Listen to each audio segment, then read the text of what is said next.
तो चलिए आज बात करते हैं कोलकाता में हुए उस विस्फोटक टकराव की। एक ऐसा टकराव जिसने एक बहुत बड़े राजनीतिक और कानूनी ड्रामे की मानो नींव ही रख दी।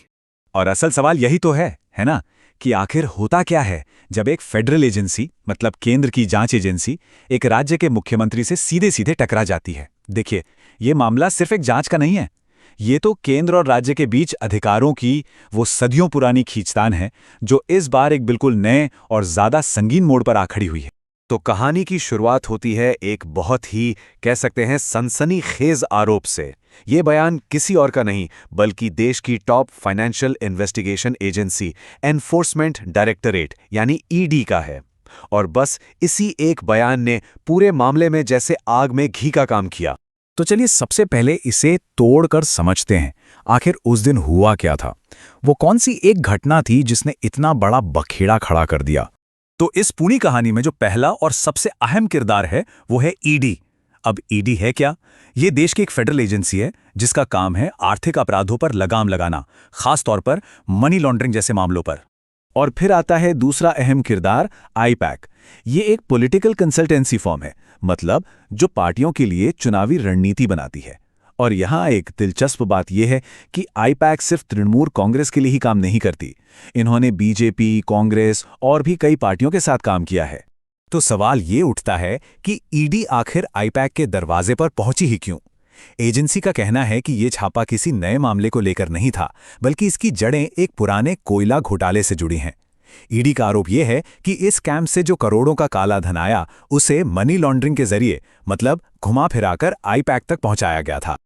और बस यहीं से कहानी में एक जबरदस्त ट्विस्ट आता है, क्योंकि इस एक घटना की एक नहीं बल्कि दो बिल्कुल अलग अलग कहानियां सामने आती हैं, एक दूसरे से एकदम उलट। एक तरफ है ईडी की कहानी। उनका कहना है कि वो तो बस अपनी कानूनी ड्यूटी कर रहे थे और राज्य की पुलिस और खुद मुख्यमंत्री ने उनके काम में सीधे सीधे रुकावट डाली। वहीं दूसरी तरफ है तृणमूल कांग्रेस का वर्जन। उनका आरोप है कि ये कोई जांच वांच नहीं है, ये तो चुनाव से ठीक पहले उनकी रणनीति चुराने और उन्हें बदनाम करने की एक सोची समझी राजनीतिक साजिश है। मतलब एक कह रहा है न्याय तो दूसरा कह रहा है बदला। और इस पर खुद मुख्यमंत्री का क्या कहना है? उनका तो सीधा और साफ आरोप है कि ईडी का मकसद जांच करना था ही नहीं, उनका असली मकसद था जानकारी चुराना। वो हमारी पार्टी की सारी गतिविधियों और चुनावी प्लान्स की डिटेल निकालने की कोशिश कर रहे थे। अब इस पूरे सियासी घमासान के बीचों बीच जो फंसा है यानी आईपैक, उसका इस पर क्या कहना है?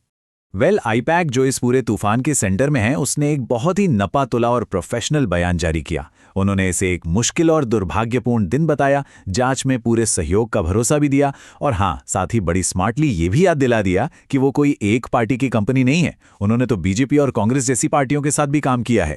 लेकिन ये लड़ाई सिर्फ कोलकाता की सड़कों पर ही नहीं लड़ी गई। बहुत ही तेजी से ये मामला देश की सबसे बड़ी अदालतों की दहलीज तक जा पहुंचा। मामला कितनी तेजी से कोर्ट पहुंचा, इसका अंदाजा बस इसी बात से लगा लीजिए। छापे के सिर्फ 72 घंटों के अंदर, सिर्फ 72 घंटे, ये लड़ाई कलकत्ता हाईकोर्ट से निकलकर सीधे सुप्रीम कोर्ट पहुंच चुकी थी। तो अब अदालत में असली लड़ाई किस बात को लेकर है? देखिए, ईडी कह रही है कि हमें राज्य के पुलिस पर बिल्कुल भरोसा नहीं है, इसलिए इस पूरे मामले की जांच सीबीआई को दे दी जाए। और इसके जवाब में पश्चिम बंगाल सरकार ने एक कैविएट फाइल किया है। अब ये कैविएट क्या होता है?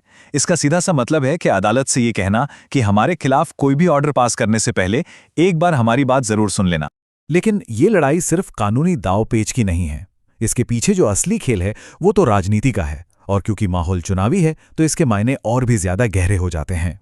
सोचिए, ये पूरी घटना ठीक उस वक्त हुई जब पश्चिम बंगाल के विधानसभा चुनाव में बस कुछ ही महीने बचे थे, और यही टाइमिंग इस पूरे मामले को और भी ज्यादा सेंसिटिव बना देती है।